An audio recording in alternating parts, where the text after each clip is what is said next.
भूगोल का चैप्टर 1 हम लोग पढ़ेंगे। मानव भूगोल, प्रकृति एवं विषय क्षेत्र। ठीक है ना।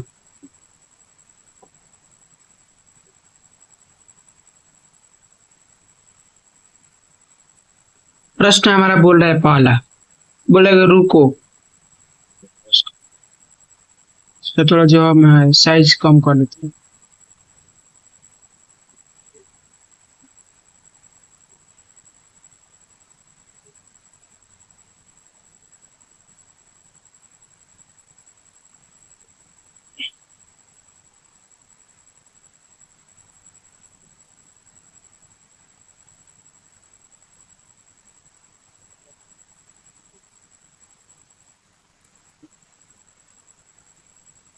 प्रश्न हमारा पहला बोल रहा है कि रुको और जाओ निश्चयवाद का दूसरा नाम क्या है। हमारा आंसर होगा नव निश्चयवाद। दोनों का प्रश्न बोल रहा है कि मात्रात्मक क्रांति संबंधित है। हमारा आंसर होगा सी नंबर, यानी ए और बी दोनों। हमारा आंसर क्या होगा सी नंबर, ऑप्शन के मुताबिक, यानी हमारा मानव भूगोल से होगा और दूसरा भौतिक भूगोल से होगा। ठीक। प्रश्न नंबर 3 नंबर बोल रहा है कि किस भूगोलवेत्ता ने राज्य देश का वर्णन जीवित जीव के रूप में किया है। हमारा आंसर होगा जर्मन भूगोलवेत्ताओं ने। प्रश्न हमारा 4 नंबर बोल रहा है कि मानव भूगोल मानव समाजों और धरातल के बीच संबंधों का संश्लेषित अध्ययन है। मानव भूगोल की यह परिभाषा किसने दी है। हमारा आंसर होगा पॉल बिडॉल डिला ब्लास। ठीक है ना।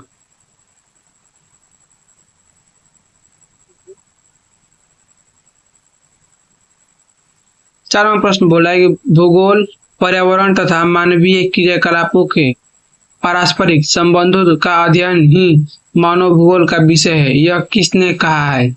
हमारे आंसर होगा एलर्सवर्थ हटिंगटन एलर्सवर्थ हटिंगटन। अगला प्रश्न बोला है कौन सा मार्ग मानव भूगोल से संबंधित नहीं है। हमारा आंसर होगा डी नई खोज। 7 नंबर बोला है कि प्रकृति और मानव के बीच पारस्परिक क्रिया का सबसे महत्वपूर्ण कारक कौन है। हमारा आंसर होगा समझबूझ। 8 नंबर बोला है कौन मानव की मूल आवश्यकता से संबंधित नहीं है। हमारा आंसर होगा परिवहन। 9 नंबर बोला है कौन विद्वान मानव भूगोल से संबंधित नहीं है। हमारा आंसर होगा वटेड रसेल।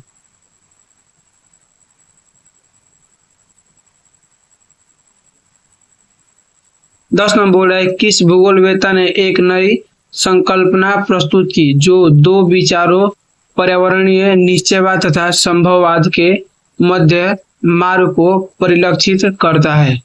हमारा आंसर होगा डी टेलर।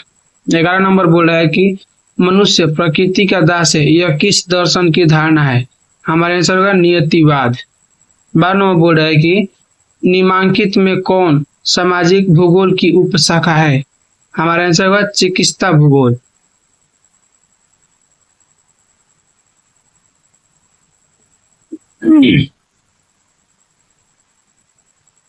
तेरहवां प्रश्न बोला है कि निम्न पुस्तकों में कौन हमबोल्ट द्वारा लिखित है। हमारा आंसर होगा कास मास। 14वां प्रश्न बोला है कि निम्न में से कौन मानव भूगोल से संबंधित नहीं है। हमारा आंसर होगा समुद्र विज्ञान। 15वां बोला है कि फैब्रे संबंधित है। साथियों आंसर होगा हमारा संवाद से। 16वां प्रश्न बोला है कि संवाद संभववाद की अवधारणा में किस घटक को महत्वपूर्ण माना गया है। हमारा आंसर होगा मानवीय घटक।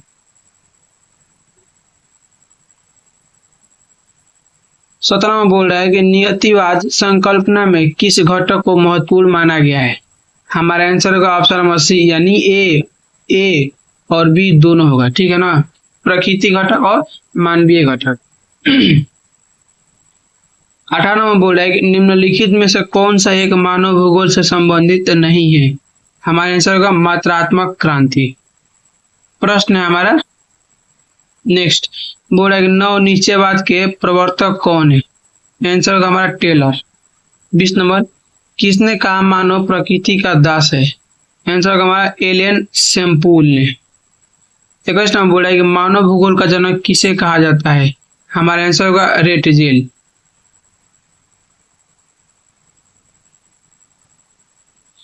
22 नंबर बोला है कि जियोग्राफी जनरलिस के लेखक कौन है। आंसर होगा हमारा वारिनर। 23 नंबर बोल रहा है कि एंथ्रोपोजियोग्राफी नामक पुस्तक के लेखक कौन है। आंसर होगा हमारा रेटजेल।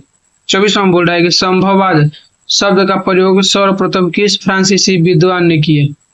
आंसर होगा हमारा लुसियन फैबरे।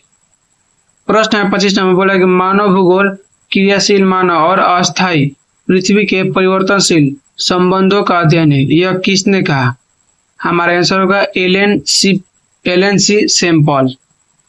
26 नंबर बोल रहा है कि निम्नलिखित में से कौन सा एक भौगोलिक सूचना का स्रोत नहीं है।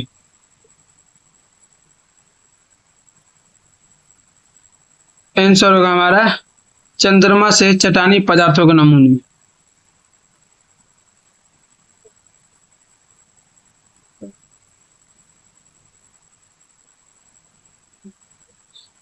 सताइस नंबर बोला है कि निम्नलिखित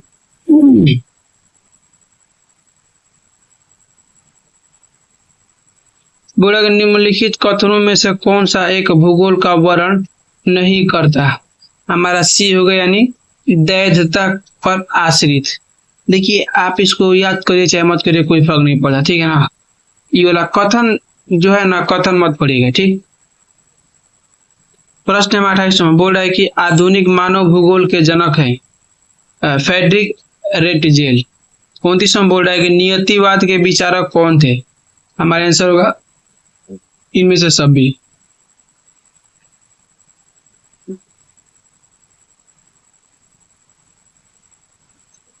किस नंबर बोला है कि भूगोल का जनक माना जाता है साथियों यूनान को, ठीक है ना। किसको, यूनान को भूगोल का जनक माना जाता है, किसको, यूनान को।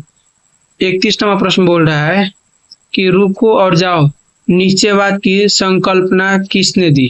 हमारा आंसर होगा टेलर ने। 32 नंबर बोल रहा है कि व्यवहारिक भूगोल, राजनीतिक भूगोल, आर्थिक भूगोल अथवा सामाजिक भूगोल कौन से भूगोल के अपेक्षा उपक्षेत्र है। आंसर होगा मानव भूगोल। 33 नंबर बोला है कि मानव भूगोल विचारकों के विकास की अभिव्यंजना है, ना कि भौगोलिक ज्ञान के विस्तार और खोज या कोई तत्कालीन परिणाम। यह परिभाषा किसने दी। हमारे आंसर का विडाल डिला ब्लास ने।